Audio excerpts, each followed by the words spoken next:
Bonjour, bon après-midi, bonsoir à tous, dépendamment de là où vous êtes. Merci de vous joindre à nous aujourd'hui pour cet important webinaire sur le comment utiliser au mieux l'outil juridique pour renforcer et progresser sur le financement de la santé. Je m'appelle Diane Karenzi-Muongerwa. Je suis en charge du financement de la santé et de la protection sociale à l'OMS Bureau régional pour l'Afrique, basé à Brazzaville. Et je suis ravie de vous donner les mots introductifs de cet important webinaire. C'est un webinaire qui va couvrir un thème qui n'était pas jusque-là très discuté, ni documenté, mais pourtant très nécessaire pour les stratégies et réformes de financement de la santé. Donc, nous apprécions donc votre participation et intérêt pour un sujet aussi crucial.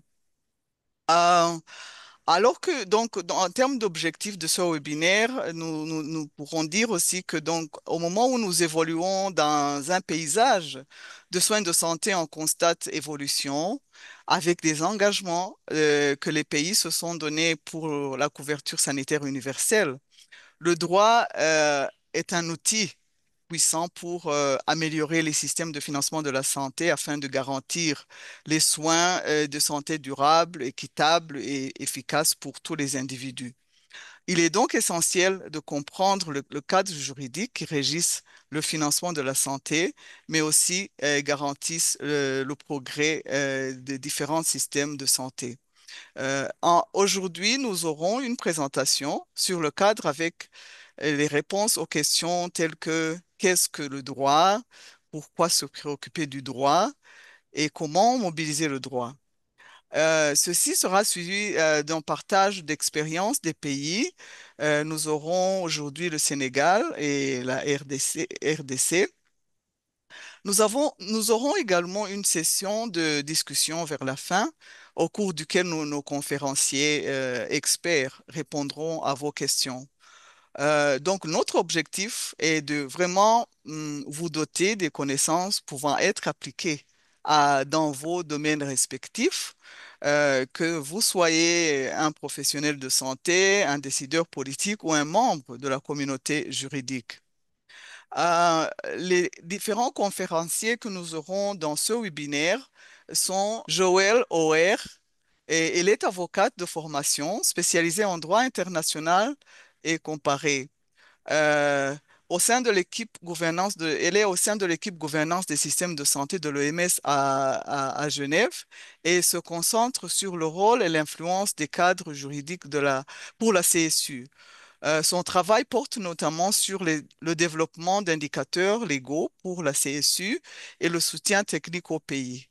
Nous aurons aussi Bruno Mason, qui est expert en financement de la santé à l'OMS depuis 2020, après 20 ans dans le monde académique et 6 ans dans l'aide humanitaire.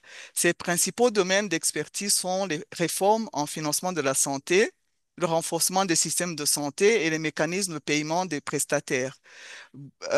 Nous aurons aussi Mamadou Selili, qui est juriste, économiste de la santé et docteur en santé publique. Il a été directeur des assurés de l'Agence sénégalaise de la couverture sanitaire universelle, directeur des affaires juridiques et des partenariats de l'Agence nationale de la CMU et conseiller technique chargé des affaires juridiques auprès du ministère de la Santé et de l'Action sociale. Il est chargé de cours notamment en économie de la santé et en financement de la santé à l'Université de Bombay au Sénégal. Nous aurons également Guy Kabea, qui est avocat au barreau de Kinshasa, Matete. Il est spécialiste en droit administratif dans les marchés publics et partenariats publics-privés. Il a une longue expérience en droit de la santé et il a notamment été consultant pour la rédaction des codes de santé de la RDC, consultant OMS pour le code de la santé du Burundi et a accompagné le montage juridique des établissements d'utilité publique pour le financement de la santé basé sur la performance. etc. Il a aussi travaillé avec l'Union européenne et la Banque mondiale. Nous aurons enfin Leila Hanafi, qui est aussi avocate spécialisée dans le développement international et, juriste principal au, au GFF. Son expertise se situe à l'intersection du droit, des questions relatives aux femmes et de l'élaboration des politiques. Elle est également professeure adjointe de droit international et droit comparé à la faculté de droit à l'Université George Washington. Mais avant de commencer, peut-être on sait très bien que donc le droit est très utile et fondamental. Nous aurons vraiment à écouter nos orateurs pour nous présenter en quoi le droit peut être utile pour nos intérêts respectifs que les pays se sont engagés pour progresser vers la CSU, la couverture sanitaire universelle. Et entre autres, nous avons en Afrique des expériences de pays qui ont euh, essayé d'utiliser les droits, qui ont de façon avec succès ou avec des défis auxquels on voudrait apprendre euh, l'utilisation de lois pour progresser vers la Suisse. Nous avons par exemple le Ghana qui a évolué vers la couverture sanitaire universelle, le Rwanda et le Kenya, par exemple, qui ont introduit les assurances maladie et avec l'objectif de assurer l'accès équitable à à toute la population à travers les régulations, par exemple sur les sources de financement. On sait que nos pays ont un grand défi à mobiliser assez de ressources pour couvrir, par exemple, les pauvres, le secteur informel. Donc, les régulations en termes de sources de financement ou bien les régulations, la loi sur l'accès équitable et bien, ou bien la loi sur le financement des fonds publics et l'engagement du secteur privé. L'un de ces pays a effectivement utiliser l'engagement, la loi pour engager le secteur privé à investir en santé, etc., etc. Mais aussi la loi peut être aussi utilisée pour la redevabilité ou la transparence. Donc, avant de commencer, sans pour autant prendre beaucoup de temps, j'aimerais prendre un moment pour remercier nos estimés conférenciers que je viens de présenter et pour avoir vraiment accepté de partager leur expertise et expérience avec nous aujourd'hui. Bonjour à tous, c'est un plaisir d'être avec vous pour ce webinaire. Et donc, je voulais peut-être un peu motiver ce webinaire avant de donner la parole à Joël qui va le cadrer. Et donc, en gros, le point de départ de ce webinaire, c'est une visite, une mission que nous avons fait en Tunisie l'année dernière et nous avons pu constater que dans un même pays, on peut parfois avoir des dissonances entre différents dispositifs pour allouer les ressources. Alors d'un côté, il y a la Tunisie a mis en place une capacité en matière de priorisation des ressources, donc on appelle Health Technology Assessment, mais de l'autre, il y a aussi des textes de loi, il y a une reconnaissance du droit à la santé en Tunisie qui fait que les personnes peuvent aussi faire recours quand un service de soins n'est pas couvert ou ils considèrent qu'ils ont un droit à un service donné. Ils peuvent faire recours devant les juges aux différentes plateformes. Et donc, on voit qu'il peut y avoir des dissonances entre les différents mécanismes que nous mettons en place et ces dissonances peuvent exister aussi en matière de financement de la santé. Ce webinaire, c'est construire des ponts entre le silo des juristes et le silo des économistes. Je pense qu'il est important que nous parlions beaucoup plus souvent et mieux. Et donc, ici, je pense que la nécessité est vraiment d'essayer d'avoir une discussion, on pourrait dire, paradigmatique. Donc, mieux comprendre les intentions et les logiques des deux disciplines. La discipline des gens travaillant sur le financement de la santé, et donc l'économie, et la discipline des juristes. Parce que nous sommes des ingénieurs, il y a une ingénierie juridique, une ingénierie économique au niveau des pays. Et nous voyons que parfois ces ingénieries rentrent en contradiction. Elles n'ont pas les mêmes points d'attention, les mêmes démarches, les mêmes temporalités, les mêmes théories de changement. Et donc, je propose que tu fasses le cadrage théorique, Joël. Chers collègues, c'est vraiment un plaisir d'être avec vous aujourd'hui et de discuter des intersections entre le droit et le financement. Aujourd'hui, je vais couvrir dans cette présentation un peu d'introduction à notre discussion trois points particuliers. Je vais d'abord préciser ce qu'on entend par droit et je vais essayer d'être aussi clair que possible, sachant qu'on a beaucoup de gens qui ne sont pas familiers des thématiques juridiques. On va ensuite discuter de la question de savoir pourquoi se préoccuper du droit. Et enfin, on va introduire quelques éléments de réflexion sur la question de savoir quand et comment mobiliser le droit. Notre question de départ, quand on tombe par droit, est extrêmement large et je pourrais y passer des heures, mais pour aujourd'hui, je vais me concentrer sur cinq caractéristiques principales. La première caractéristique, et on a ces caractéristiques qui sont sur la partie droite de la diapo. La première caractéristique, c'est que quand on parle de droit, on parle d'un ensemble obligatoire qui est fait de plusieurs types d'instruments. Ces instruments vont émaner de différents types d'acteurs et vont avoir un processus de développement qui est différent. On peut avoir des variations selon les pays, mais dans la plupart des pays, on va retrouver une constitution, on va retrouver des lois, des décrets, des décisions de justice, des contrats, des traités internationaux, etc. Chacun de ces instruments est extrêmement important pour la cohérence juridique. Et on va avoir un excellent exposé de notre collègue de RDC qui va nous dire comment son pays a utilisé le bloc conventionnel et contractuel pour faire avancer le financement de la santé. La deuxième caractéristique, c'est que cet ensemble pluriel est aussi un ensemble organisé hiérarchiquement, parce que tous les instruments juridiques n'ont pas la même place. C'est ce qu'on appelle la hiérarchie des normes qui est illustrée sur la pyramide qu'on voit à gauche. Et c'est important parce que la place des différents instruments dans la pyramide va indiquer quels instruments doivent être conformes à quels instruments.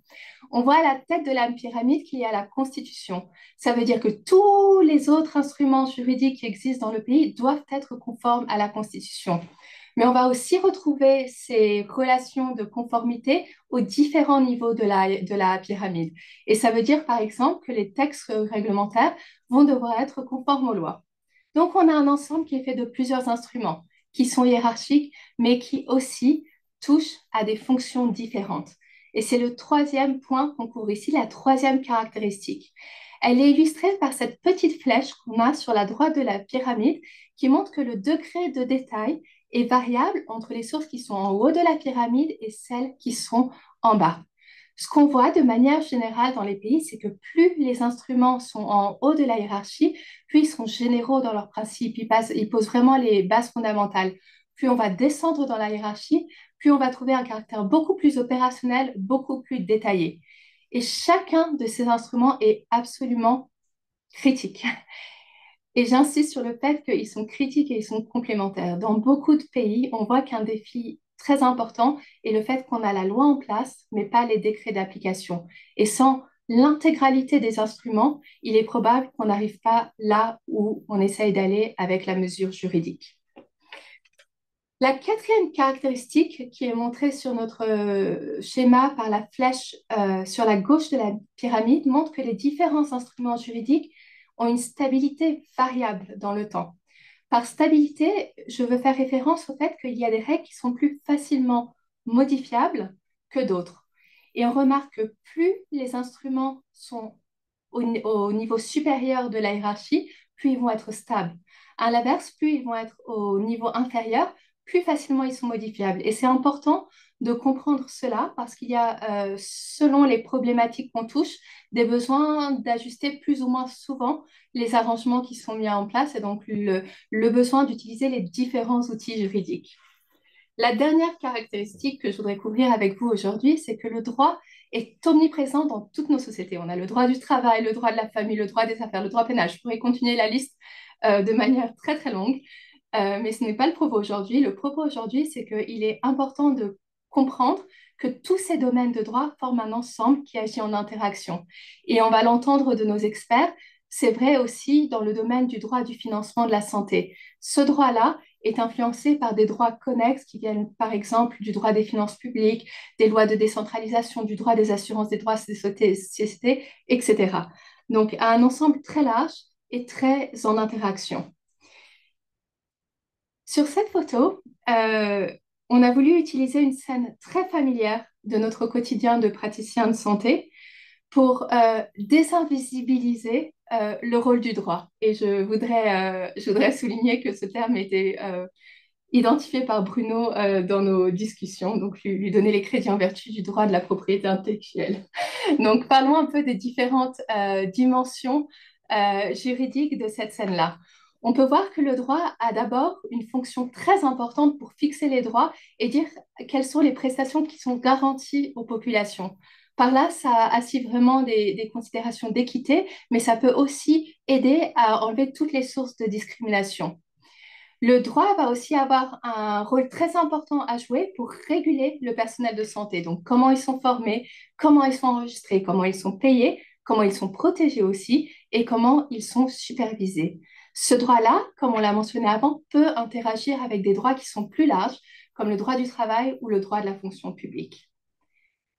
On va en parler beaucoup dans notre webinaire aujourd'hui. Le droit aussi supporte le financement. On a quelques exemples ici avec la régulation des prix des soins ou des médicaments, par exemple, mais ce sera couvert en détail par nos experts pays. Donc, une autre manifestation qu'on pourrait mentionner ici est le rôle du droit pour réguler les infrastructures de santé. Le droit va dire où les infrastructures de santé sont établies, comment elles doivent être construites, quelles sont les normes à respecter, comment elles fonctionnent. Et on voit que là encore, ça interagit avec des domaines de droit beaucoup plus larges. Que peut-on garder de cette diapo? Il y a deux messages, je pense, vraiment clés à retenir. Le premier, c'est que le droit influence la manière dont nos systèmes fonctionnent de manière multiple. Et il faut vraiment avoir une approche large de l'influence légale du droit sur la performance de nos systèmes de santé. Le deuxième point extrêmement clé, c'est que le droit remplit plusieurs fonctions. Donc, on va avoir une fonction de fixation des droits, on va avoir une fonction d'organisation des différents secteurs, on va avoir une fonction du droit qui fixe des normes de qualité à travers le système de santé. On va aussi avoir le rôle du droit pour s'assurer que les différents acteurs sont redevables de leurs obligations. Donc, vraiment des choses différentes qu'on fait avec le droit et dans des domaines très élargis. Ce qui explique que selon la qualité du droit en place et selon ce qu'il y a marqué, écrit dans le droit et selon ce qui est appliqué, on va avoir des performances très, très différentes du système de santé. Sur cette diapo, on illustre un peu les mêmes messages, présentés un peu différemment. On cherche à souligner l'importance de faire sortir le droit d'un seul élément du système de santé qui est la gouvernance, pour vraiment souligner le rôle du droit dans tous les éléments du système de santé, comme on l'a vu dans l'image, et aussi dans la société dans sa globalité. Le droit va préciser le système de gouvernement, le système de décentralisation, mais aussi, par exemple, des questions comme les déterminants sociaux de santé, le droit à l'éducation, à la nutrition, etc. On aura une excellente présentation de notre collègue du Sénégal dans quelques instants sur la manière dont le droit touche précisément aux trois fonctions de financement. Il nous parlera du droit qui peut aider et aussi du droit qui peut bloquer. Et c'est un point très important à garder dans notre discussion. Le droit a un profil ambivalent. Ce qu'on voulait aussi souligner ici, c'est que le droit peut directement avancer les trois objectifs de la couverture de santé universelle. Sur la partie droite du visuel, on a mis quelques exemples, des exemples d'interventions juridiques qui montrent comment le droit peut permettre un accès équitable aux soins de santé, comment il peut soutenir une bonne qualité des soins et comment il peut asseoir une protection financière solide. Le sondage nous l'a montré, on a beaucoup de professionnels de santé dans la salle. Donc, quand on a développé cette présentation, on a utilisé les cadres conceptuels du monde de la santé.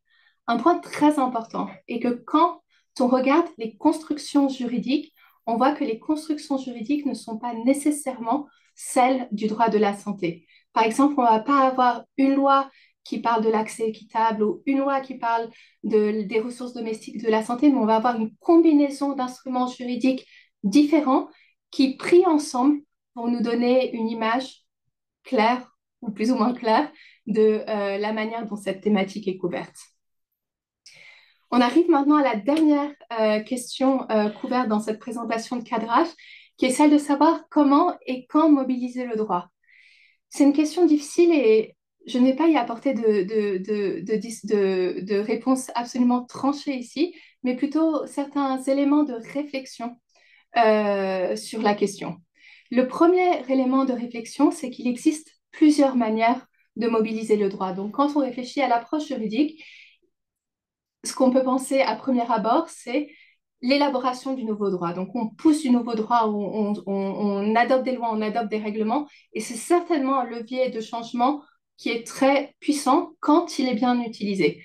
Il existe d'autres manières d'utiliser le droit. Il peut s'agir aussi de mieux appliquer ce qu'il y a, donc d'investir dans la mise en œuvre du droit qui est souvent lacunaire, ou comme notre expert de RDC nous le dira, utiliser les mécaniques juridiques qui existent pour faire avancer les stratégies de financement. Dans tous les cas, il est extrêmement important de comprendre l'environnement légal dans lequel on évolue pour savoir s'il nous bloque, s'il nous aide ou s'il nous freine. Et quand je parle de compréhension de l'environnement légal, et c'est un point particulièrement clé, on parle de comprendre ce qu'il y a écrit dans la loi, mais aussi la manière dont la loi est appliquée et son efficacité. Le deuxième élément de réflexion, et on va clore sur ça, comment je suis en termes de temps?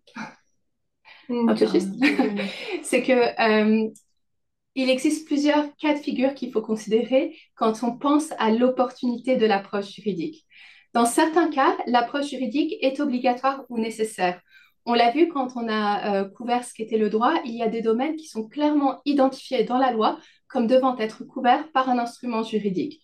En matière de financement, on va retrouver souvent ce qui est fiscalité, ce qui est création d'assurance, de mécanismes assurantiels, etc. Il y a d'autres cas où il est vraiment nécessaire d'utiliser l'approche juridique et c'est le cas où on sait qu'il y a des choses qui nous bloquent dans le cadre juridique actuel et qui doivent être corrigées.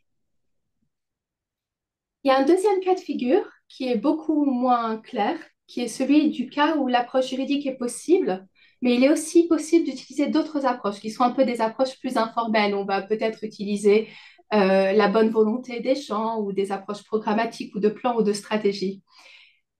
Et pour cette zone un peu grise, un point absolument clé sera de sous-peser les avantages et les inconvénients d'une approche juridique par rapport à une autre approche.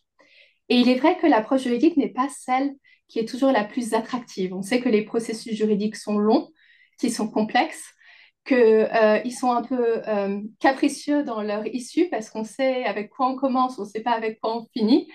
Et ils sont aussi parfois risqués parce que si on passe par le juridique et qu'à la fin on fixe quelque chose qui ne marche pas, ça reste.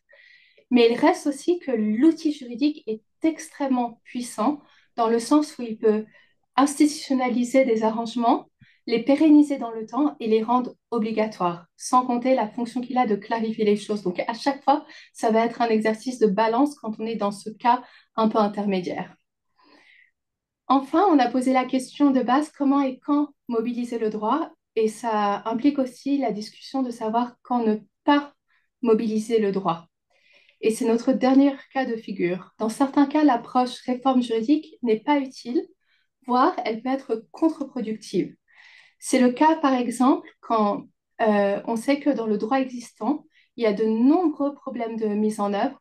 On peut se poser la question de l'opportunité de savoir si on passe du nouveau droit, ça va changer ou pas les choses, sachant que le droit existant est déjà lacunaire ou problématique dans son application. La deuxième hypothèse qu'on voulait couvrir aussi, c'est quand la mesure juridique qu'on propose ou qu'on envisage n'est vraisemblablement pas de nature à apporter le changement désiré. C'est dans le cas où il y a une solution qui est portée politiquement, mais qu'au point de vue technique, elle n'est pas forcément très solide. C'est aussi le cas où techniquement la solution est très bonne, mais au niveau de la faisabilité pour le contexte du pays, la mise en œuvre peut être extrêmement difficile. Donc, un faisceau d'indices et de réflexions à garder en mémoire. On arrive maintenant à la fin de cette présentation de cadrage. Quelques points de récap sur les concepts clés à garder, c'est que le droit est un concept complexe qui a une hiérarchie organisée, des fonctions différentes et complémentaires. On ne peut simplement pas ignorer le droit parce que le droit est sous-jacent dans tous les éléments de nos sociétés et selon la qualité du droit en place, on peut être aidé, on peut être bloqué, on peut avoir des choses qui nous manquent. Et enfin, ce que je voudrais inviter nos participants et nous dans cette réflexion ensemble aujourd'hui à faire est de ne pas penser à la question de savoir mobiliser, s'il faut mobiliser le droit comme un oui, comme un non, comme une dynamique binaire, mais plutôt se poser la question de quand, pourquoi et comment mobiliser le droit. Avec cela, j'arrête ma présentation et je vous remercie beaucoup pour votre attention. Merci beaucoup, Joël. C'était très clair. Donc, nous allons écouter Mamadou Selili qui va donc nous présenter comment le droit peut servir de levier pour le financement de la santé. Et Mamadou, c'est à toi. Donc, je voudrais tout d'abord remercier donc Bruno, l'OMS, la Banque mondiale et le GFF d'avoir organisé ce webinaire. Et mes remerciements vont en particulier à à Dr Bruno Messen, Maître Joël Ower, qui m'ont fait l'honneur de m'inviter à intervenir dans cette session. Donc, j'ai choisi d'intituler mon propos Mobiliser, mutualiser, optimiser, garantir le droit comme levier du financement de la santé. Vous reconnaîtrez les trois fonctions classiques, plus la quatrième qui commence à pointer un peu du nez, donc des fonctions du financement de la santé. C'est un sujet qui me tient particulièrement à cœur parce qu'il réunit les différentes dimensions qui occupent mon quotidien professionnel et académique depuis maintenant plus de 12 ans. Donc, droit de la santé, financement de la santé, économie de la santé, fiscalité en santé, sécurité sociale sont autant de domaines qui se croisent dans ma pratique quotidienne.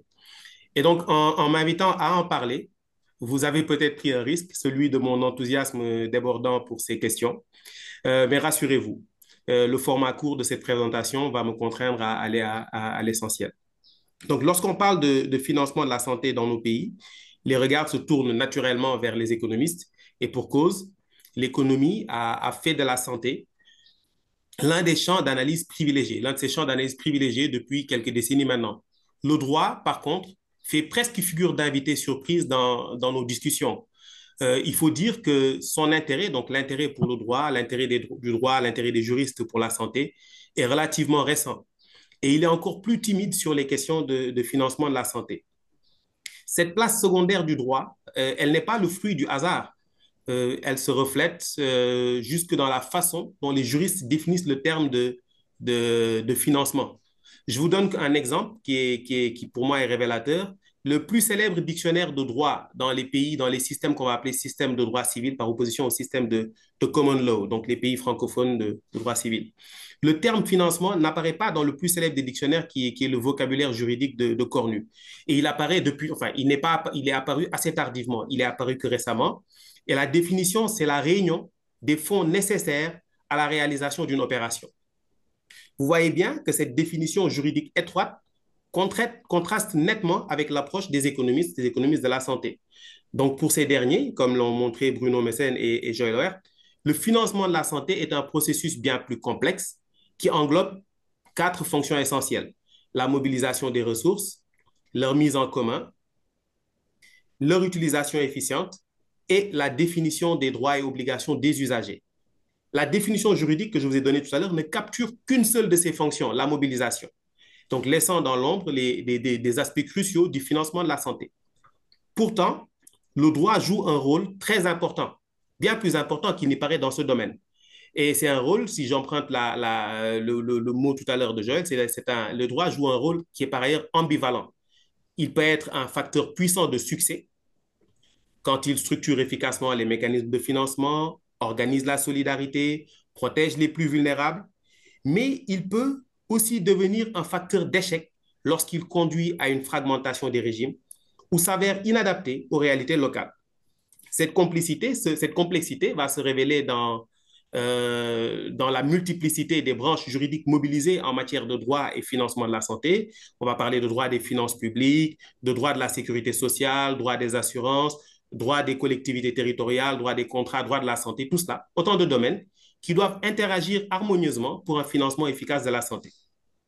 Donc, l'objectif de mon propos, c'est précisément d'indiquer à grands traits comment le droit peut devenir un véritable levier stratégique du financement de la santé, donc particulièrement dans le contexte des pays en développement comme le Sénégal. Pour cela, je vais examiner assez rapidement et tour à tour les 4 dimensions fondamentales. Donc, la mobilisation des ressources où le droit agit comme levier d'opportunité, la mutualisation des risques où le droit va devenir organisateur de solidarité, l'optimisation des dépenses où le droit va jouer un rôle de régulateur et enfin, la définition des droits et obligations des usagers où le droit va être l'architecte des garanties. Donc, on va aborder maintenant la première dimension qui est le droit comme levier d'opportunité pour la mobilisation des ressources. Je vous l'ai dit tout à l'heure, hein, c'est pour les juristes, finalement, le financement de la santé, ce n'est que cette dimension. Mais naturellement, on le sait tous, ça va au-delà. Donc, le premier enjeu ici est de construire un véritable espace fiscal. La notion d'espace fiscal a été popularisée par le FMI, qui le définit comme la capacité d'un État à dégager des marges de manœuvre budgétaires pour financer durablement des dépenses spécifiques. Donc, ici, le système de santé. Donc, dans nos pays, tout est priorité. Il est donc impossible de déshabiller l'un pour habiller l'autre. On ne déshabille pas un secteur pour en habiller un autre. Donc, la solution va résider dans l'élargissement de cet espace fiscal. Et il y a des marges de manœuvre. Hein. Là, il y a une notion, il y a un indicateur qui permet d'indiquer qu'on a beaucoup de possibilités. C'est ce qu'on appelle la pression fiscale. Au Sénégal, la pression fiscale en 2023, elle était de 19%. C'est le rapport entre les recettes fiscales et le PIB. On est à 19%. L'UEMOA nous demande d'être au moins à 20%, là où les 8 pays de la communauté sont en moyenne à 14%.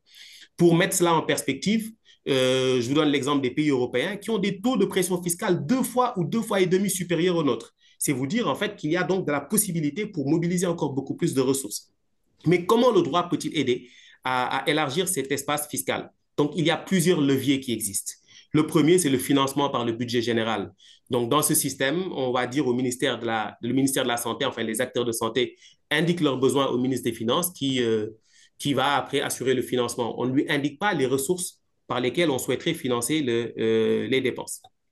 C'était le cas du Sénégal. Au Sénégal, il n'y a pas de taxe affectée pour le financement de la santé. Il y a une seconde approche qui va reposer cette fois-ci sur des recettes affectées. Des recettes affectées, donc, ou des taxes ou des revenus spécifiques sont juridiquement dédiés au financement de la santé. Quand on va en Côte d'Ivoire, il y a une taxe de solidarité pour la lutte contre le sida et le tabagisme. Donc, il y a un taux de 2% qui est affecté. Et puis, ces ressources qui sont collectées, 70% vont à la lutte contre le sida et 30% vont à la lutte contre le tabagisme.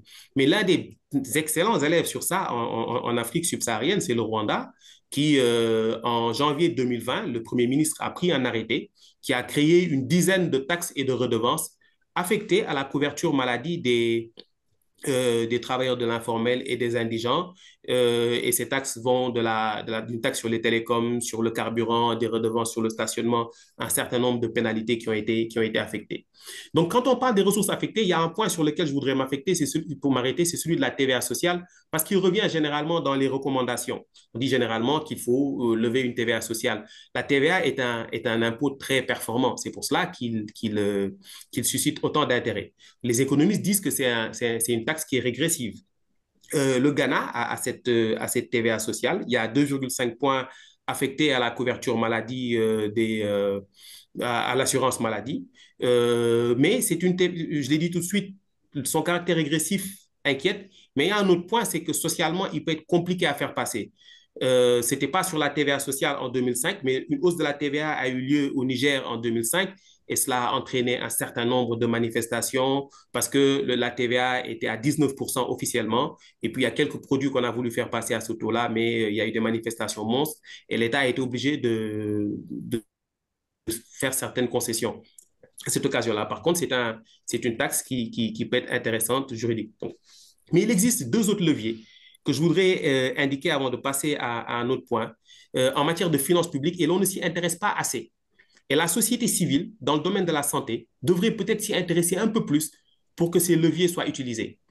Et ce sont 2 dimensions qui montrent que nos pays ont en fait les moyens de mobiliser beaucoup plus de ressources pour les questions de santé. Le premier, c'est ce qu'on appelle les dépenses fiscales. Dépenses fiscales, c'est une appellation qui peut être trompeuse. En fait, ce ne sont pas réellement des dépenses. C'est quand l'État accorde une réduction d'impôt, une exonération. Donc, il renonce à des recettes. C'est ce manque à gagner qu'on va appeler dépenses fiscales. Au Sénégal, en 2021, il y a eu presque 1 000 milliards de dépenses fiscales. Ça représente 35% des recettes fiscales de l'année et 6,2% du PIB. Donc, la rationalisation de ces dépenses fiscales, qui ne sont pas toujours économiquement justifiées, pourrait libérer des ressources importantes pour la santé. Le dernier levier qui est négligé, qui n'est peut-être pas si connu que ça, mais sur lesquels la société civile dans la santé pourrait appuyer pour que l'administration fiscale, je veux dire, augmente beaucoup plus les ressources disponibles pour la santé, c'est celui de la lutte contre les flux financiers illicites. Ces flux, c'est l'évasion fiscale, c'est la manipulation des prix de transfert. L'ampleur est considérable en Afrique. Entre 30 et 60 milliards de dollars sortent chaque année sous ces formes. Pour vous donner un exemple, dans un pays de la sous-région, au Togo, il y a quelques années, ces flux ont atteint 60% du PIB, là où les dépenses de santé n'étaient que de 4,4%.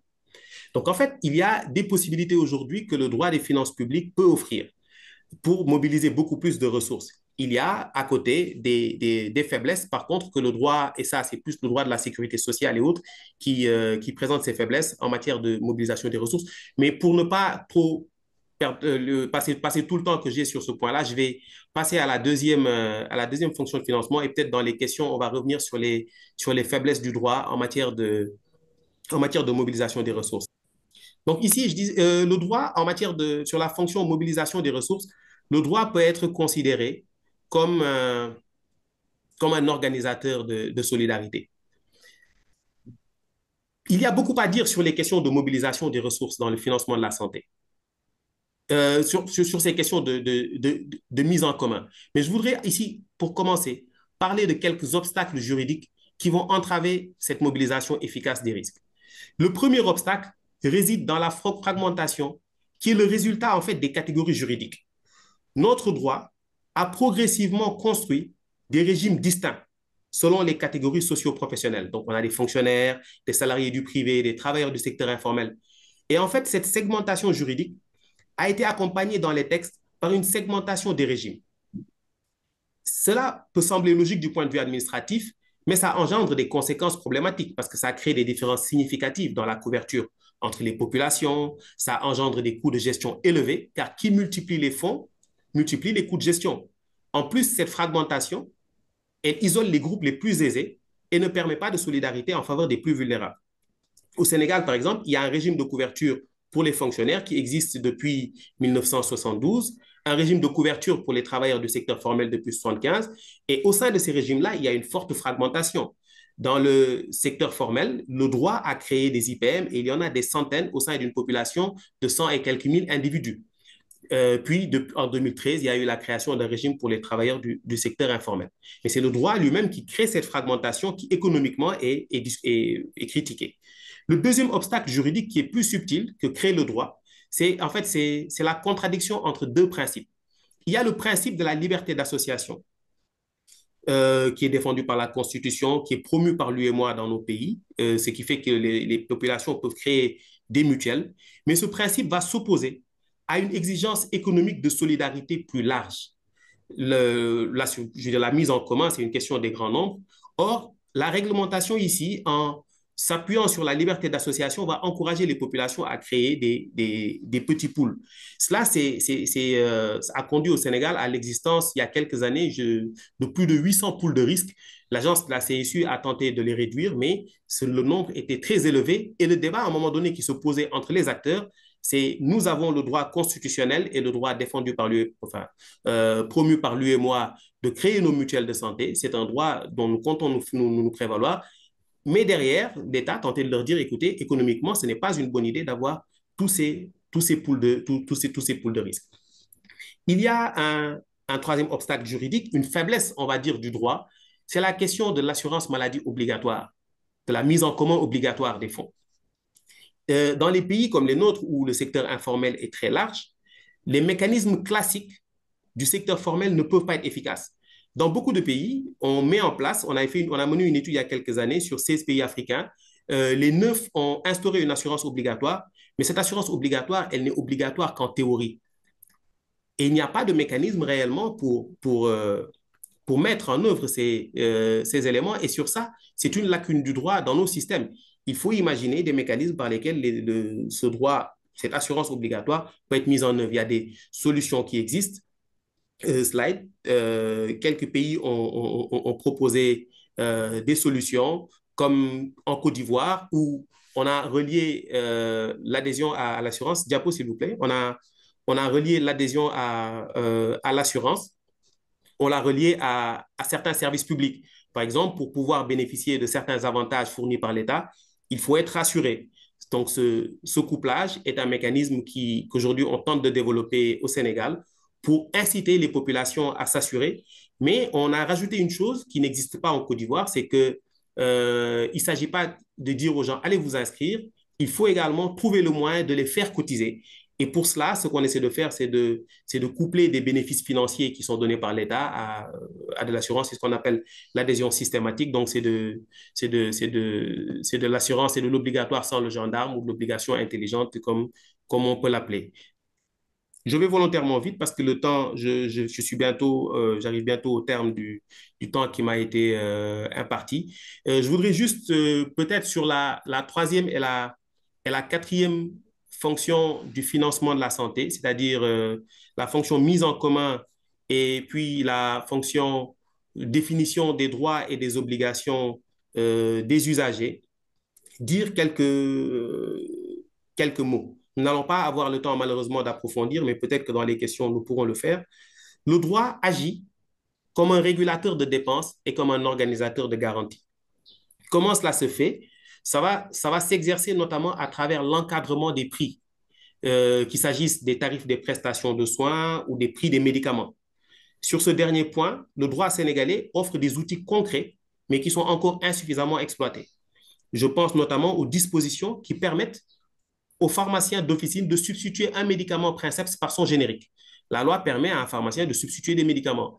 Par le biais de la contractualisation que développera certainement Maître Kabaya tout à l'heure, il doit être possible de demander aux pharmaciens justement de, d'appuyer sur ces leviers-là afin de permettre à la collectivité de dépenser de manière beaucoup plus efficace. Ces dimensions que nous ne faisons qu'effleurer ici pourront donc sans doute être approfondies, comme j'ai dit tout à l'heure, dans les discussions qui vont suivre. Mais je voudrais donc synthétiser. Qu'est-ce qu'il faut finalement retenir de cette analyse du rôle du droit dans le financement de la santé? D'abord que le droit joue un rôle multidimensionnel qui s'articule autour des quatre fonctions de financement de la santé. Comme levier d'opportunité fiscale, donc il permet la mobilisation des ressources à travers différents mécanismes, donc les taxes affectées, les taxes comportementales, la réaffectation des dépenses fiscales, donc sans oublier la lutte contre les flux financiers illicites. Le droit doit agir comme organisateur de solidarité, mais il peut soit fragmenter le système à travers une multiplication des régimes ou au contraire favoriser une solidarité plus large à travers des mécanismes donc d'unification et de coordination. Des exemples existent dans ces pays. Le droit peut également agir comme régulateur des dépenses et architecte des droits. Donc, il va déployer tout un arsenal d'outils pour maîtriser les coûts, tout en préservant la qualité, des mécanismes de substitution des médicaments, etc., etc. Donc, le droit va construire un équilibre entre des régimes contributifs et non contributifs. Je n'ai pas pu développer ce point-là, mais c'est un des rôles du droit en matière de financement de la santé. Il y a des défis majeurs, donc ce sera mon dernier propos. Le premier, c'est de trouver un juste équilibre entre les ambitions et les réalités socio-économiques. La prédominance du secteur informel, la faiblesse des ressources publiques, tous ces éléments doivent être intégrés dans la conception de nos cadres juridiques. Le second et dernier défi, c'est d'assurer le passage du droit formel à l'effectivité des dispositifs. On a des textes qui peuvent être de très grande qualité, mais nous peinons à transformer ces textes-là en réalité tangible. Donc, l'enjeu est de concevoir des règles qui portent en elles-mêmes les conditions de leur effectivité à travers des mécanismes d'application réalistes et des incitations appropriées. Voilà, donc Bruno, ce sont les quelques éléments que je voulais partager avec l'auditoire. Il y a beaucoup de choses à dire, énormément de choses à dire. Mais voilà, donc je suis allé assez rapidement sur quelques points qui me semblaient importants à poser sur la table. Merci. C'est fantastique, c'est super, c'est d'une grande clarté. Merci pour ta contribution et on voit l'avantage d'être à la fois juriste et expert en financement de la santé. Donc tu es un constructeur de ponts et merci à toi. Alors nous allons passer à l'intervention de maître Guy Kabeya qui va revenir sur un cas concret d'utilisation du droit déjà existant, donc le droit des contrats, le droit des sociétés pour mettre en œuvre une expérience, une stratégie de financement de la santé. C'était l'expérience du financement basé sur la performance en RDC. Alors, on est donc dans le cas de figure mentionné par Joël qu'il ne faut pas toujours faire des nouveaux textes de loi. Le droit c'est une sorte de mécano et les juristes sont là pour l'exploiter au mieux. Alors, Guy, es-tu prêt? Est-ce qu'on peut te Je lancer? suis là. Merci beaucoup, cher Bruno. Merci à tous, Valérie et à l'OMS, à la Banque mondiale, à tous les collègues. C'est un honneur pour nous de partager un peu l'expérience de la RDC qui a commencé en fait en ce qui me concerne depuis 96, en 96, pour les Français. Alors, en fait, c'est le droit et financement de la santé, expérience de la RDC, mise en place des EUP, FBPC. EUP, c'est établissement d'utilité publique, financement basé sur les performances. Donc, c'est juste sur les acronymes. Alors, objectif d'ailleurs cette présentation, qui a à peu près cette diapositive, c'est expliquer la liaison qu'il y a entre approche programme et approche formelle. Comment est-ce que le droit a formalisé le besoin, n'est-ce pas, des techniciens? Parce que souvent, moi, quand j'ai commencé à travailler avec les professionnels de santé, c'était en 96, 97, c'est mon père qui m'avait mis, docteur Kabea, qui paie à son âme, il est décédé aujourd'hui. Il me disait, Guy, est-ce qu'il y a des textes de loi qui peuvent s'appliquer en santé? C'était le premier chantier qu'on a dû faire, hein, le Code de la santé en RDC, qui était la compilation des textes de loi. Donc, voir un peu, ils avaient en santé, il y a beaucoup de projets, des programmes, des stratégies, de plans de développement et tout ça. Mais il fallait traduire ça aussi en droit. Comment est-ce que le droit va être utilisé pour concrétiser toutes ces approches? Deux, expliquer aussi la démarche qui a été suivie concrètement, quelles sont les voies, les véhicules juridiques qui ont été utilisés, expliquer les étapes, on va expliquer un peu les principales étapes, surtout les intervenants, avec les domaines mobilisés, et enfin tirer un peu les leçons. Évidemment, aucune approche n'est parfaite, hein, mais il y a des points forts et des points faibles, on va essayer d'échanger avec vous là-dessus. Juste un rappel un peu des fonctions du financement basé sur les performances. En RDC, on a sorti cinq fonctions. On peut en avoir plusieurs, hein, mais bon, au moins, c'est ce qui était retenu. Il y a la première fonction qui était me rappelée à un moment, la partie régulation. Hein, et la deuxième fonction, la prestation, hein, avec tout ce qu'il y a comme éléments liés aux établissements de santé, aux formations de santé, tout ça. Les éléments liés à la vérification de la réalité des prestations. C'était très important qu'il fallait bien préciser la question. D'ailleurs, ça revient un peu à ce qu'a dit tout à l'heure mon collègue qui m'a précédé sur le caractère. Vous voyez que le financement, c'est plus large que ça, que la définition qui était donnée par Connu, qui est donnée par Connu dans son dictionnaire. La quatrième fonction, c'est la vérification et le contrôle, essentiel. Et vous verrez que les fonctions qui sont indiquées ici font appel à plusieurs types de droits. Donc, concrètement, lorsque la question était posée, c'est que, en fait, je peux dire l'occasion, c'était le financement de la santé par le Fonds européen de développement. C'était le FED9. Hein, comme vous savez, ceux qui sont dans le domaine. Dans le FED9, il y avait un accord qui était signé avec la RDC où on disait, en fait, c'était une sorte de prélude, n'est-ce pas, au financement de la santé au niveau de la base.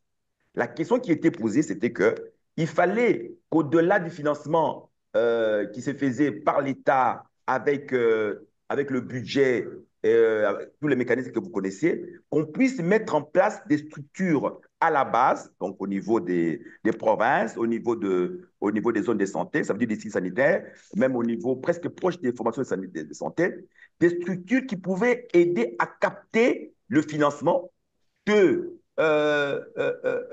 procéder à la vérification de la réalité des prestations, procéder aussi au paiement et éventuellement accompagner aussi la contre-vérification. Donc, l'élément qui a été déclenché juridiquement, c'était l'accord entre la RDC et l'Union européenne, le FED9, et après la Banque mondiale est venue après.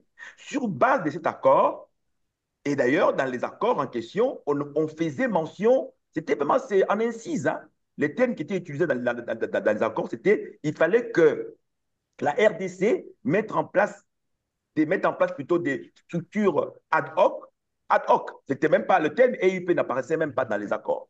C'était des structures ad hoc, donc appropriées au droit congolais pour être véhicule fiduciaire de ce montage technique. Et on a utilisé la loi sur les ASBL, associations sans but lucratif, et la loi sur les EUP. Et il y a aussi les directives du ministère de la Santé. Ici, ce qui est intéressant à souligner, c'est que le ministère de la Santé à RDC a beaucoup de textes, même des textes en termes de programmes, de projets, même des circulaires qui parfois apparaissent comme un exemple précis. Hein. Par exemple, en RDC, la zone de santé qu'on appelle ailleurs district sanitaire parfois, a été mise en place par des directives sans qu'il y ait même un texte de loi ou de règlement, n'est-ce pas? Et qui a fonctionné presque pendant 30 ans sans un texte cadre qui l'organise. Alors, il fallait utiliser ces directives quand même pour tirer, pour rendre concret les montages techniques qui étaient proposés. Sur cette base, le droit, je dirais, des sociétés, entre guillemets, a été utilisé pour mettre en place les statuts des EUP. Et évidemment, il y a une partie, comme a dit Valérie tout à l'heure, une partie contractuelle importante. Parce que comme il n'y avait pas de cadre juridique, je dirais, globalisant, hein, en termes de, voilà, il fallait utiliser d'autres instruments juridiques en droit administratif, essentiellement en service public, avec les services publics, avec la notion de dévolution des services publics, pour dégager les éléments contractuels qui permettraient d'asseoir juridiquement les montages. Donc, vous voyez qu'il y a plusieurs intervenants en jeu. Les pouvoirs publics ont impulsé en disant, OK, nous voulons qu'il y ait la mise en place des EUP. Et là, c'est un exemple que je donne, c'est au niveau de la province du Bandundu, qui est à côté de Kinshasa. Vous voyez un peu, la première colonne, il y a les pouvoirs publics qui étaient impliqués. Il y a le ministère national de la Santé, parce que en RDC, c'est quand même un pays très fortement décentralisé, presque fédéral. Et vous avez les ministres provinciaux. Et regardez bien, on a incité sur les deux ministères, plan et finances.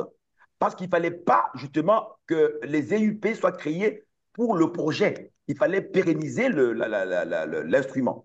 Il fallait que, comme outil, ça soit un outil de captage de financement au niveau, surtout des provinces. Parce que souvent, quand on parle de financement, les gens voient souvent au niveau central. Mais comme a dit un collègue ici, il faut commencer aussi par la base.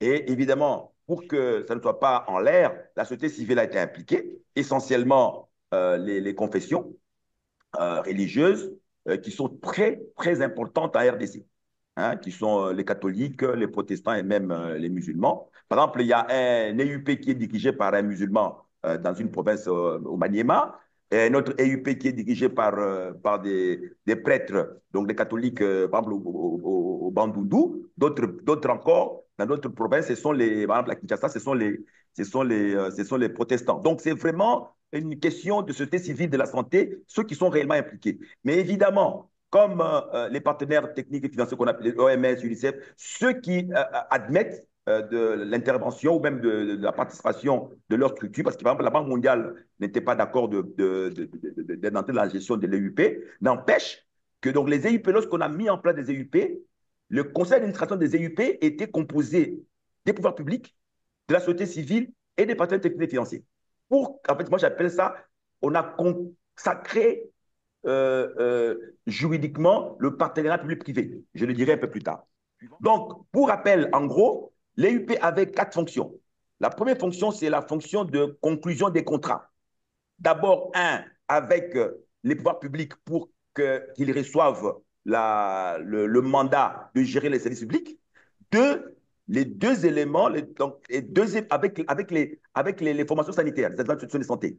Parce que c'est bien d'avoir le mandat. Il faut avoir le financement, hein, avec le bailleur de fonds ou même avec l'État éventuellement. Mais après, il faut déployer la mécanique.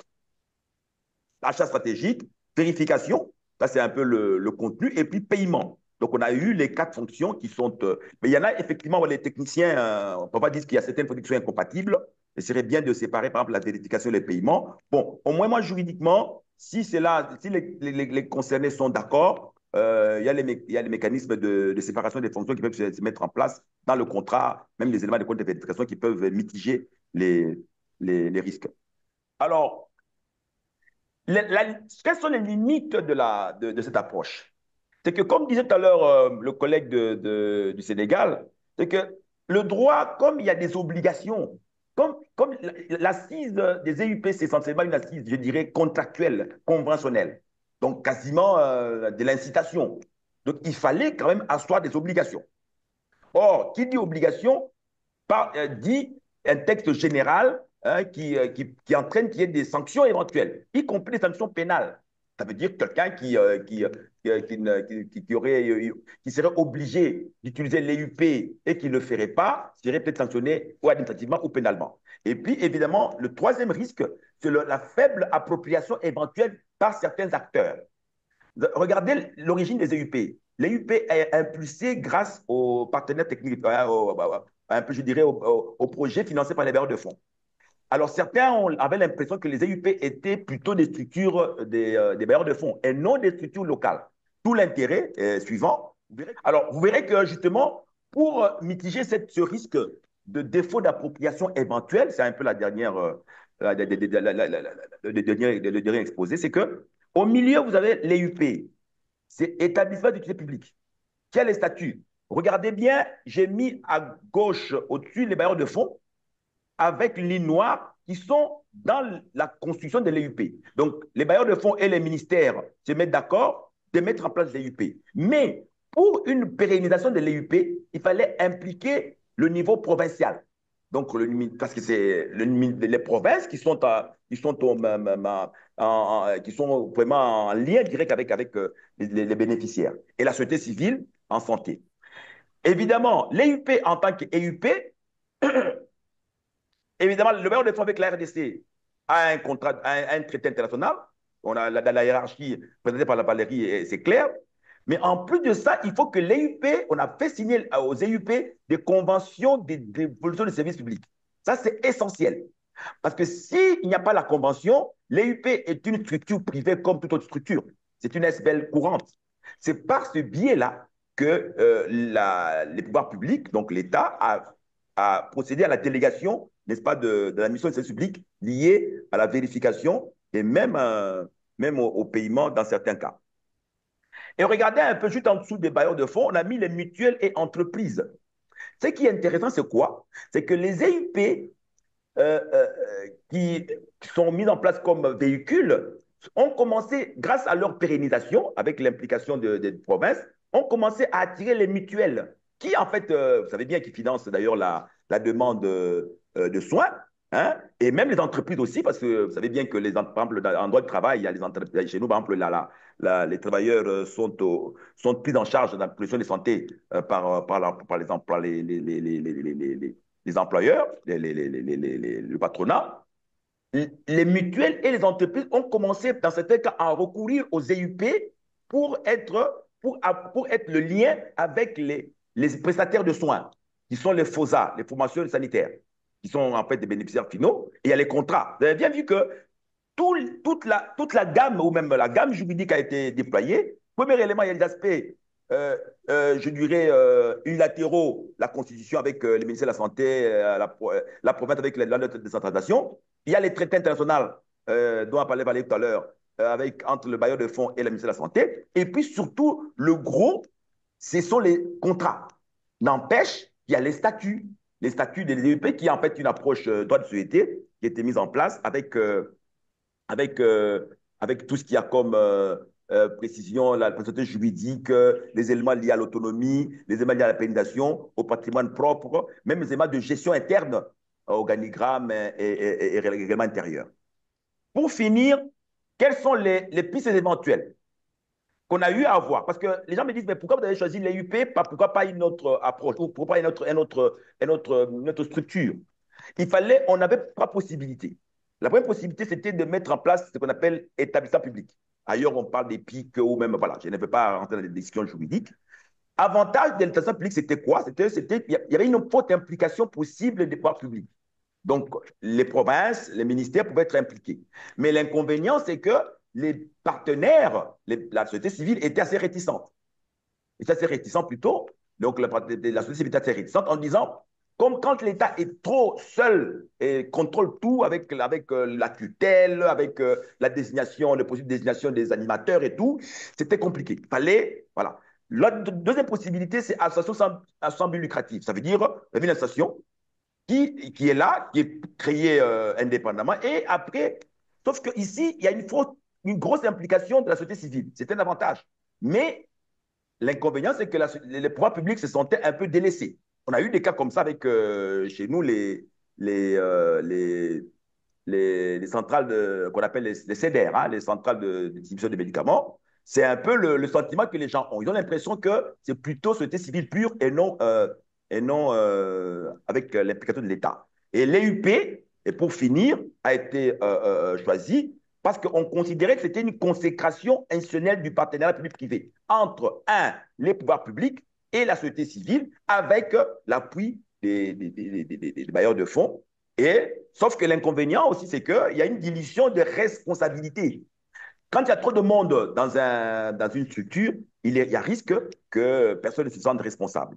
Voilà, je crois que j'ai fini par là. Merci. Merci, merci Guy, c'est fantastique et tu confirmes donc toute cette malléabilité du droit et comment on peut aller chercher les équilibres et comment c'est vraiment de l'ingénierie. Tu démontres en fait et c'est vrai c'est le petit mot que j'avais prévu pour le début et qui a dû être coupé à cause des problèmes d'Internet. Je pense qu'on a vraiment des experts du financement de la santé qui font de l'ingénierie en termes d'arrangement institutionnel, qui réfléchissent en termes d'incitants, de comment mettre en place des mécanismes de paiement des prestataires qui vont les aligner sur les objectifs de la CSU, etc. Et de l'autre côté, nous avons l'ingénierie des juristes qui réfléchissent aussi comment travailler avec le droit des contrats, le droit des sociétés, les conventions publiques-privées et le choix des bonnes formules de société. Donc, tu démontres vraiment l'argument qu'on voulait faire. Donc, on a eu trois interventions. On a eu l'intervention de Joël qui a rappelé l'importance du droit et sa nature. Nous avons eu Mamadou qui a construit un pont entre le droit et le financement. Et Guy nous a démontré comment les juristes pouvaient nous aider, nous les experts du financement, à concrétiser nos belles idées. Alors, on reçoit beaucoup de questions de votre part. Alors, je voulais peut-être me tourner vers Célie avec une question pour toi. Et je vais me permettre de fusionner deux questions. Une question posée par Mamadi et une par Daniel. Et Daniel a posé sa question en anglais. Et en fin de compte, c'est cette problématique où, et tu l'as mentionné déjà, donc tu as dit, voilà, le droit d'association va permettre à des individus, à des ménages de mettre en place, par exemple, une mutuelle. Donc, ils utilisent le droit existant, le droit d'association, et ils vont aller créer une mutuelle. Mais on sait aujourd'hui que la mutuelle, ça fait une fragmentation de la mise en commun. Et donc, tu as mentionné qu'on a cette multiplicité de dispositifs, et ce n'est pas ça l'objectif de la CSU. Et la CSU dit, voilà, il va falloir un pôle unique. Mais on sait aussi que beaucoup de pays doivent mettre cette adhésion à l'assurance médicale nationale doit être obligatoire. Et là, boum, on rentre de nouveau en défi. Et donc, de nouveau, la question de Daniel, c'est de dire, mais est-ce que le droit peut nous aider sur cette obligation de l'assurance médicale, que ce soit du côté des prestataires ou des côtés des usagers. Donc, Célie, est-ce que tu peux réfléchir un peu sur comment le droit pourrait aider les pays à aller vers l'obligation de couverture? Merci Bruno, merci aux intervenants pour ces questions très, très pertinentes. Et c'est aujourd'hui, euh, nos droits, il faut le reconnaître, n'ont pas encore réussi à trouver des solutions à cela pour le secteur informel qui constitue plus de 90% de la population. Finalement, ce qui se passe, c'est que l'adhésion obligatoire est inscrite dans des textes, mais il n'y a pas de mise en œuvre derrière. Ce qui si bien qu'on se retrouve avec des pays où l'assurance est normalement obligatoire, mais seuls 5%, 10% de la population est assurée. La solution, selon moi, elle va se retrouver dans des mécanismes incitatifs, comme ceux qui ont été développés en Côte d'Ivoire, je l'ai indiqué tout à l'heure. Dans un premier temps, en Côte d'Ivoire, il a été décidé que pour bénéficier de certains services publics, il fallait prouver son inscription à l'assurance. Ça, c'est un début. parce que s'inscrire à l'assurance ne garantissait pas le renouvellement des cotisations, ni même le premier versement d'une cotisation. Donc, ce qui a été décidé, il y a un autre texte qui est venu et qui a responsabilisé les coopératives agricoles, les filières de producteurs dans cela. Et en responsabilisant le groupe, on permet de collecter encore beaucoup plus de revenus, de rendre réelle cette obligation. Au Sénégal, il y a un dispositif qui s'appelle le dispositif des adhésions systématiques qui est en cours de réflexion, qui également tente de coupler l'assurance maladie à certains services publics. Par exemple, des financements qui sont fournis, des engrais qui sont accordés à des producteurs.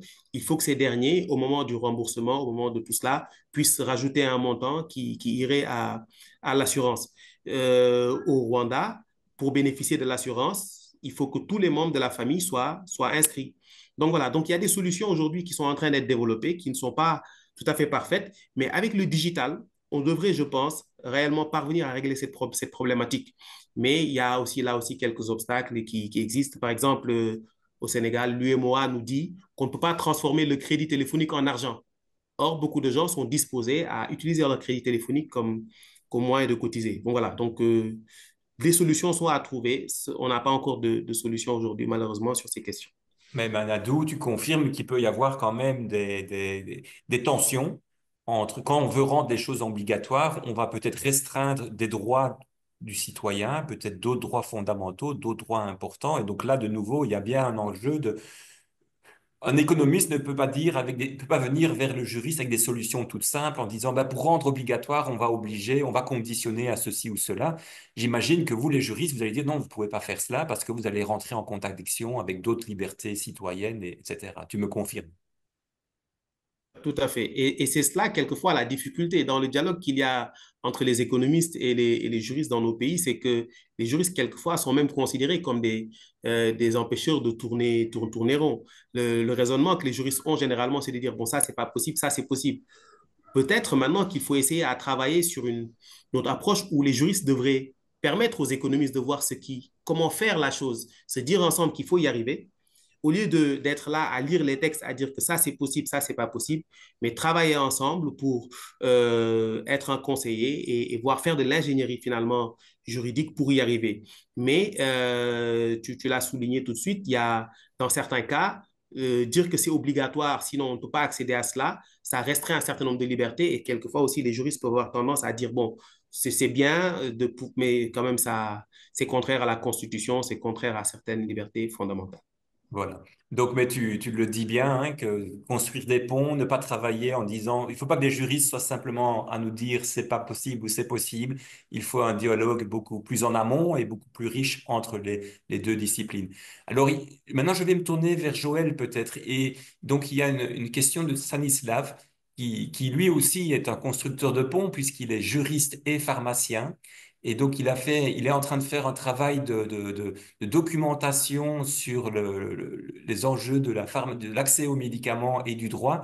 Et je voulais, Joël, peut-être que tu veux peut-être partager votre propre expérience de ce que vous avez fait comme mise en carte des enjeux juridiques pour la CSU avec la région Afro. Je ne sais pas si cette question de Stanislav t'inspire. À toi.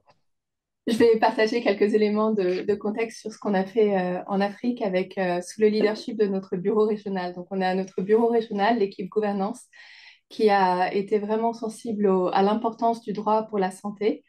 Et sous leur leadership, il y a eu un projet qui a consisté à collecter tous les cadres législatifs et réglementaires de tous les pays de la région, donc 47 avec des données très très poussées pour 46 pays et qui ont regardé quels étaient les cadres juridiques et enfin, les cadres juridiques, législatifs et réglementaires en place à travers tous les éléments du système de santé.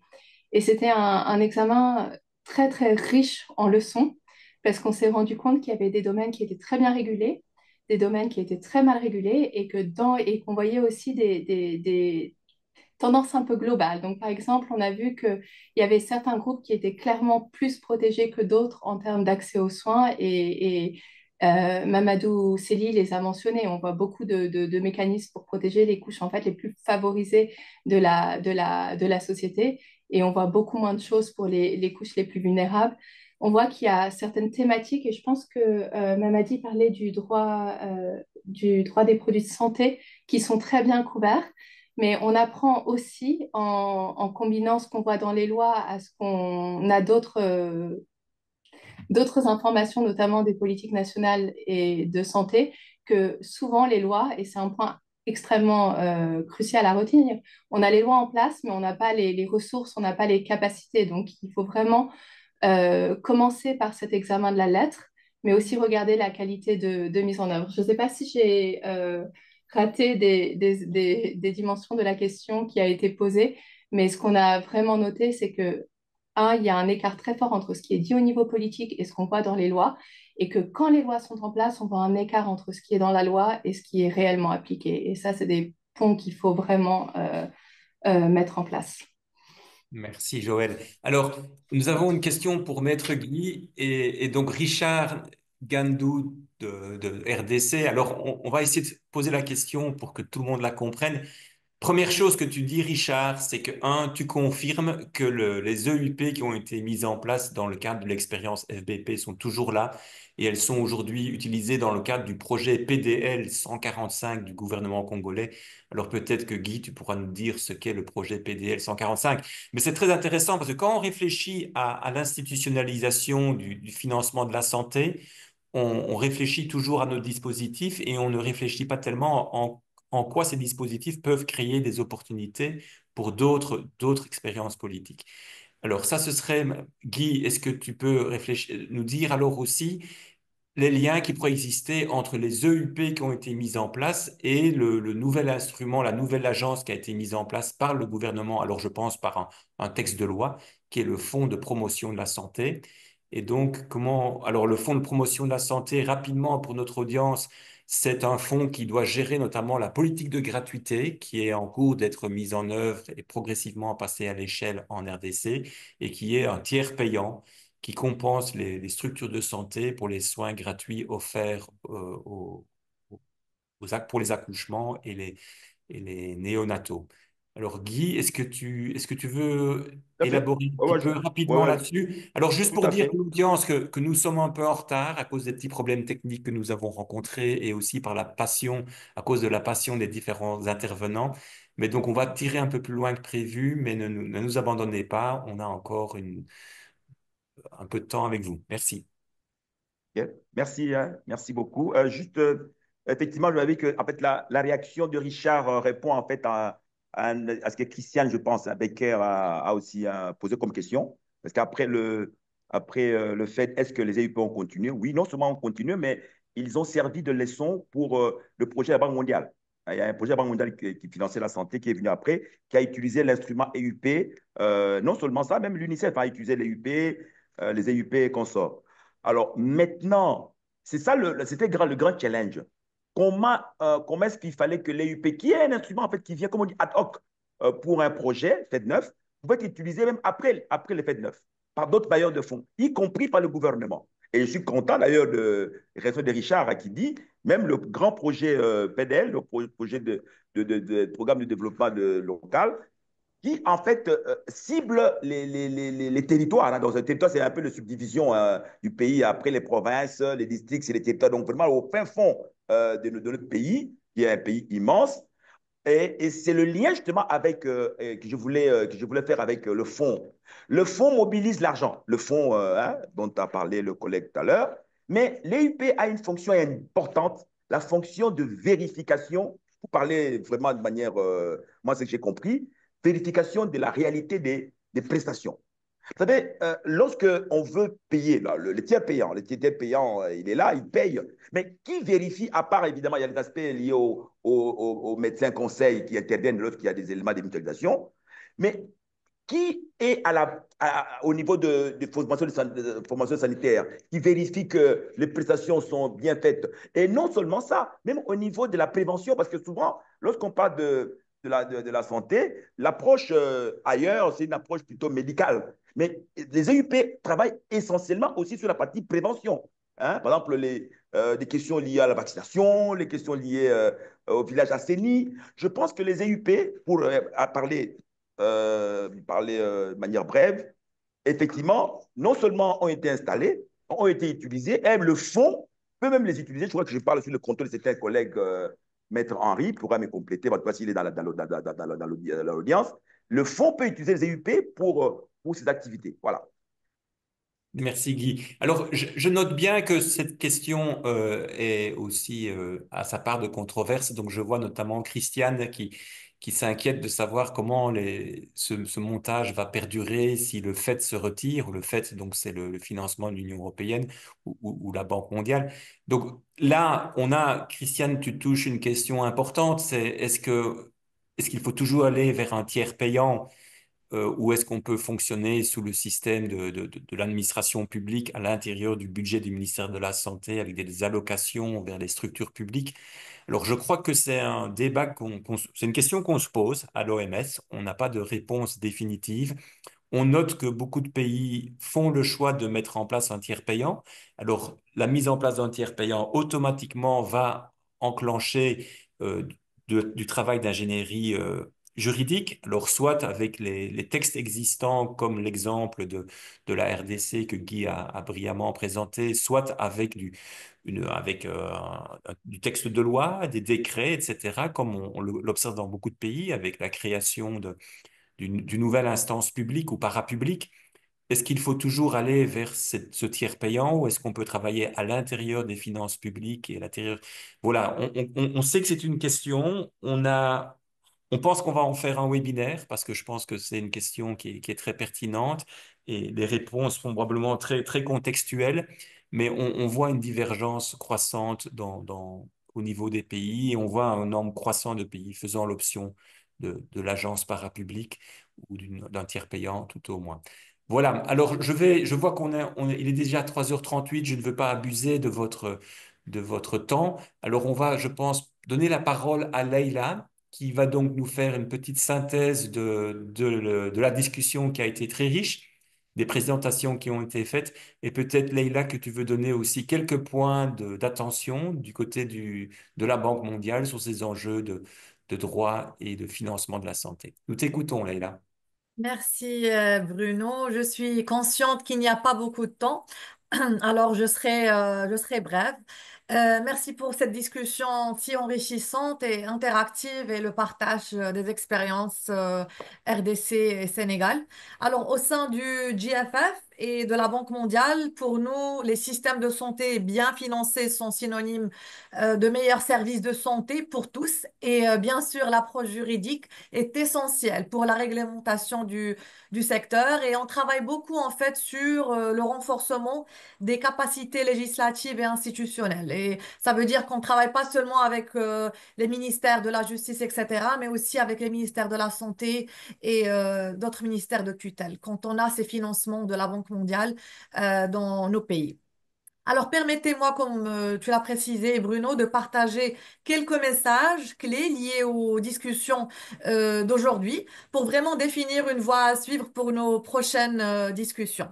Alors, au début du webinaire, notre objectif, comme on l'a précisé, était vraiment de construire ce pont entre les disciplines de l'économie, de la santé et du droit, et notamment ce silo des juristes et le silo des économistes, ainsi que préciser le rôle du secteur privé.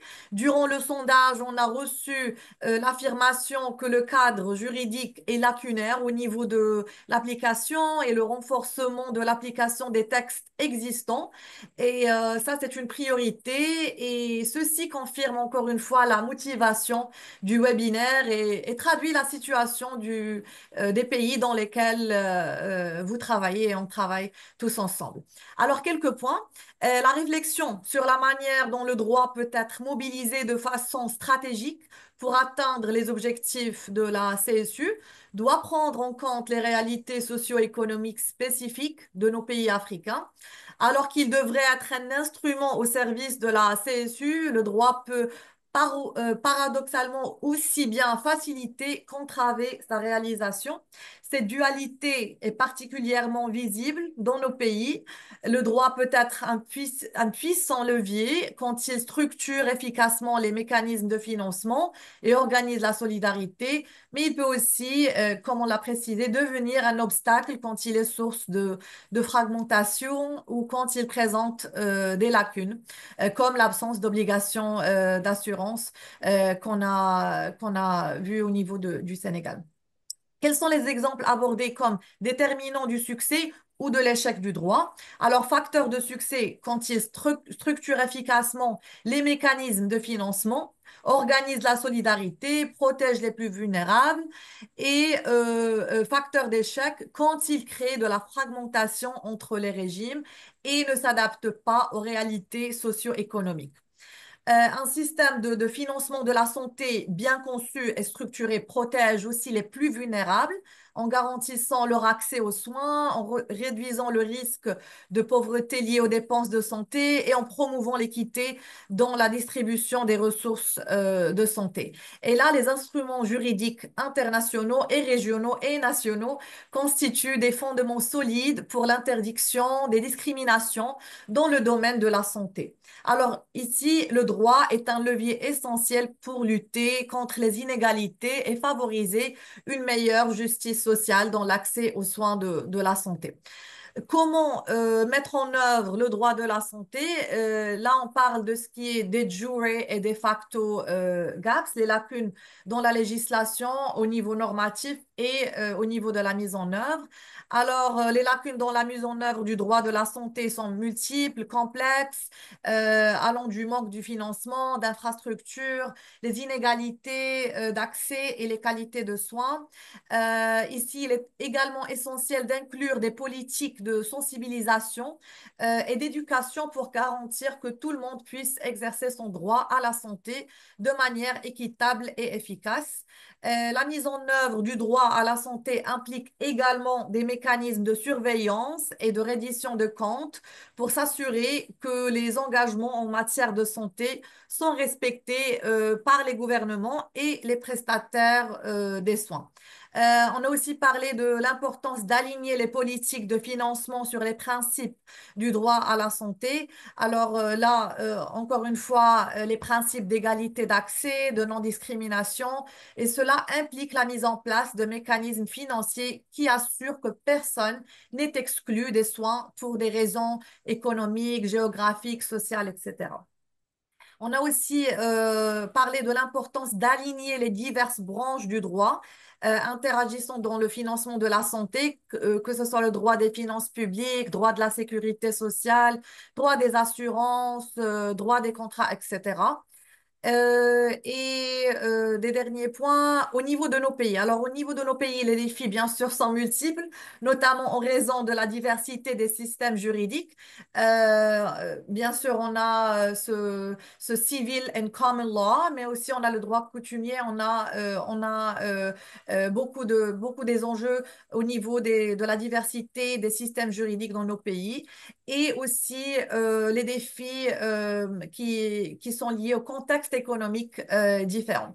Alors, plusieurs approches peuvent être mises en place pour parvenir à cette harmonisation, notamment le renforcement de la coopération régionale. Nos pays peuvent harmoniser leur politique, par exemple, de financement de la santé et du droit à la santé par des accords régionaux. Par exemple, au niveau de la Banque mondiale, nous travaillons beaucoup avec la CDA ou WAHO pour partager non seulement les meilleures pratiques, mais aussi pour harmoniser les régulations fiscales, par exemple, et aussi dans d'autres domaines. Et aussi, le dernier point, l'importance de renforcer la législation pour la transparence et la bonne gestion des fonds de santé, avec une supervision indépendante bien sûr l'implication des communautés et des parties prenantes, ce qu'on appelle en anglais social accountability.